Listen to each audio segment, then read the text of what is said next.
Good day. I'd like to welcome you to our ongoing revised common lectionary Bible study that we do here a couple of times a week from the Salado United Methodist Church in Salado, Texas. Salado, for those of you that are watching us for either the first time or are located in some other part of the country, Salado is located about halfway between Waco and Austin, Texas, right on I-35. In fact, I-35 splits the town right down the middle. So I'd like to welcome you today. We're looking at revised common lectionary texts for the fourth Sunday of Lent in year B. And as you have noticed on the board behind me, we will look at Numbers, text from the book of Numbers, which there are very few of them in the Revised Common Lectionary. The reason for that is because many of the stories told in Numbers are either told in Deuteronomy or in Exodus, and in a few cases Leviticus. So there's repetition. The reason that we're looking at this on the fourth Sunday of Lent is because our texts all focus in on really two issues. One is human sinfulness, and the second issue is divine salvation. And so between sinfulness and salvation, between human beings and God, we have the matrix for all four of our lessons. The other lessons that I will pick up next time we get together are Ephesians and the Gospel of John. The second lesson that we have for today is Psalm 107. And so what's interesting about the two lessons from the Old Testament or the Hebrew Scriptures, that is Numbers and Psalm 107,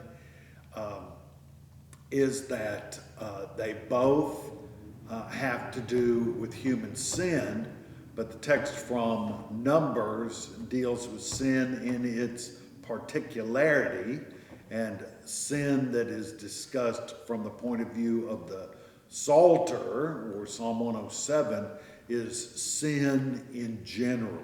So we have particular and general that are contrasted by our two lessons that we will be dealing with in the next 15 minutes or so.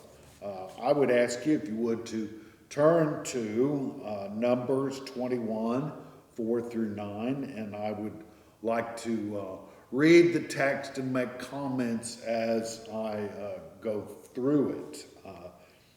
From Mount Or, they set out by way to the Red Sea, and an alternative interpretation of that translation of Red Sea could also be Sea of Reeds.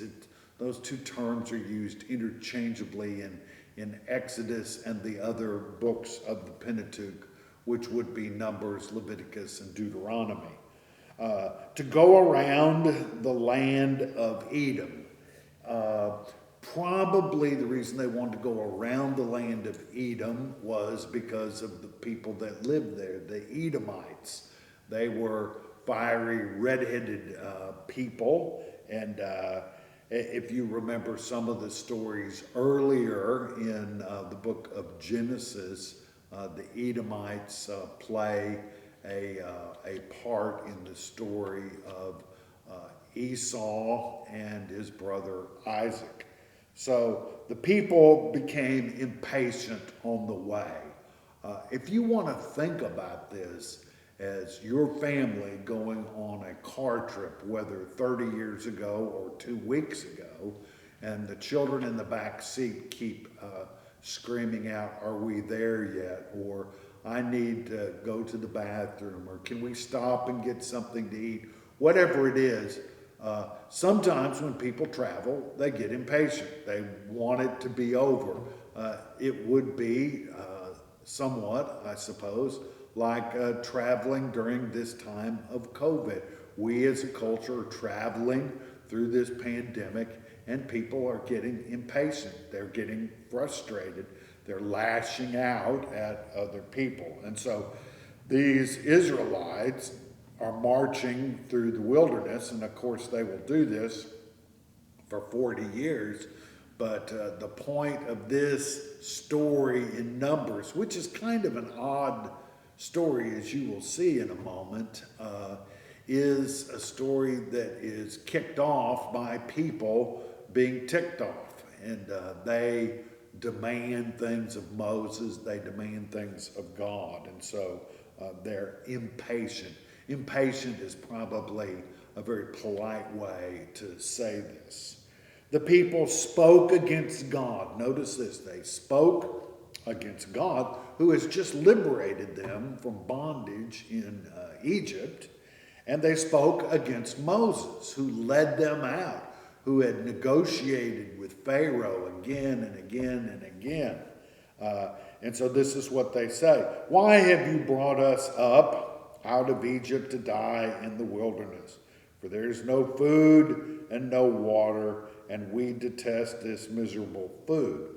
I want you to notice that they say there is no food and we detest this miserable food. It's just a way of saying that if they got food, they would complain about it anyway. They're very upset with God. They're very upset with Moses. And so this is sort of an untenable position. Now, one of the things that you need to know is that throughout the Pentateuch, the first 5 books of the Hebrew Scriptures, or the Old Testament, we notice that the people, they complain a lot, they gripe a lot, they murmur a lot, they whine a lot. And you may know people like this. They're never satisfied with anything, and that's the way that some of these Hebrew people are. And so as they're doing this murmuring, sometimes Yahweh will respond to them in a positive and gracious way and grant them whatever wishes or demands that they're making of Yahweh. But in this particular case, Yahweh doesn't do that. Yahweh is not happy with what they are doing to him or to Moses, and so in a way he punishes them. So it says in the text, then the Lord sent poisonous serpents among the people.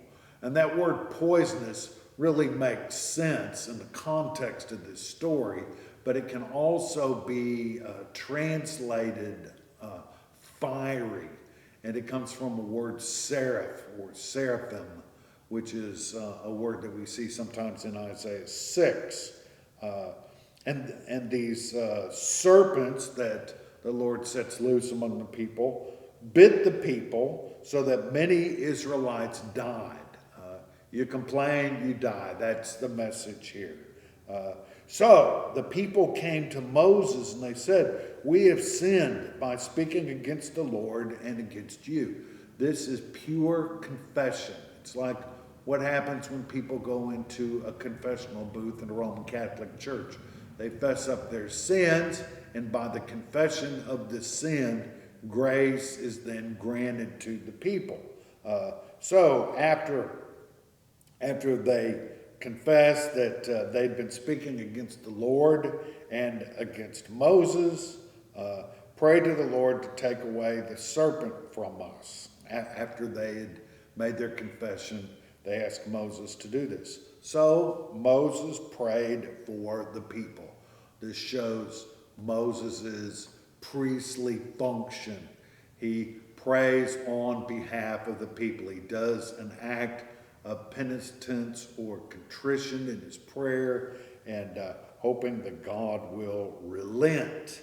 And so it tells us, and the Lord, or Yahweh, says to Moses, make a poisonous serpent, or seraphim, a serpent, snake, and set it on a pole. Everyone who is bitten by this poisonous seraphim shall look at it and live. And so we have this totem being lifted up among the people. So they are condemned to die by the poisonous snake bites, and yet they're saved or brought back to health by God's grace as they look upon the serpent that is lifted up. So Moses made a serpent of bronze, and he put it upon a pole, And whenever a serpent bit someone, that person would look upon the serpent of bronze and live. That is the grace that we see in this particular text. Now, that's a very particular thing. Particular snakes biting particular people, a particular leader who's Moses, who's told by Yahweh to put a serpent on a pole and lift it up. And when the particular people that are bitten by these particular snakes look at the pole, they will be saved.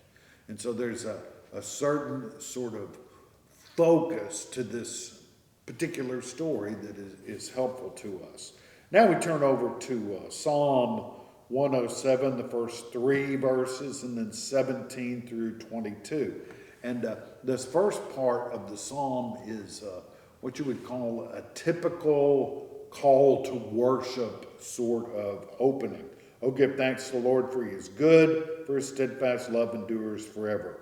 Let the redeemed of the Lord say so, those he has redeemed from trouble and gathered in from the lands, from the east, from the west, from the north, and from the south. In other words, from everywhere. So that's the beginning of this particular kind of psalm. We often have used this psalm, these first 3 verses anyway, as a call to worship for our worship services. Or sometimes we do a call to worship like this during the liturgy of life, resurrection, and death. In other words, at a funeral service we do that. And then we skip the verses from 4 all the way down to 21, and we open with verse 22. Some were sick through their sinful ways, because of their iniquities endured affliction. This is sort of a cause and effect thing. We've often talked about the Deuteronomic theology, in which people believe that if someone sins, then they will be punished by God immediately. And so the converse of that sometimes becomes true. If someone is afflicted, it means that they must have sinned. And this is very problematic in the New Testament, because almost everyone suffers or is afflicted by something at one point or another, but that does not necessarily say there is a cause-effect relationship between their sin and their suffering. Now, while it is true that that happens occasionally, the real truth, and we all know this very well, is that when someone sins, there are oftentimes consequences. Sometimes the consequences come quickly. Sometimes there may be a delay in years or even decades. And so that's what this psalm is talking about. Some are sick through their sinful ways, because their iniquities endured affliction. Sinful ways and affliction cause these problems. And that's what we need to know about. They loathed any kind of food, and they drew near to the gates of death. As we all know, when someone is very, very sick, they lose their appetite often, and that's what this is an allusion to. Then, okay, so we have the setup, and then we have the then. They cried out to the Lord in their trouble, and the Lord saved them from their distresses. This is a case when people call out to God, sometimes confessing, sometimes just crying out in agony, that God will respond. God sent out his word and healed them and delivered them from destruction. So that is the saving actions of Yahweh on behalf of Yahweh's people. Then let them thank the Lord for his steadfast love, for his wonderful works to humankind, and let them offer thanksgiving sacrifices and tell of his deeds with songs of joy. This is the response of those who have cried out in their affliction, have been healed by Yahweh. They are to give thanks to Yahweh, and they are also to tell of his deeds with songs of joy. During this Lenten time, it's time of penitence when we think about places where we have missed the mark or have sinned. We ask God forgiveness, and we open ourselves to the forgiveness that God gives us to begin anew with a life dedicated not only to God, but also to our brothers and sisters. I want to thank you for being with me today, and I will see you later in the week when we take a look at the letter of Ephesians and also the Gospel of John. Thank you.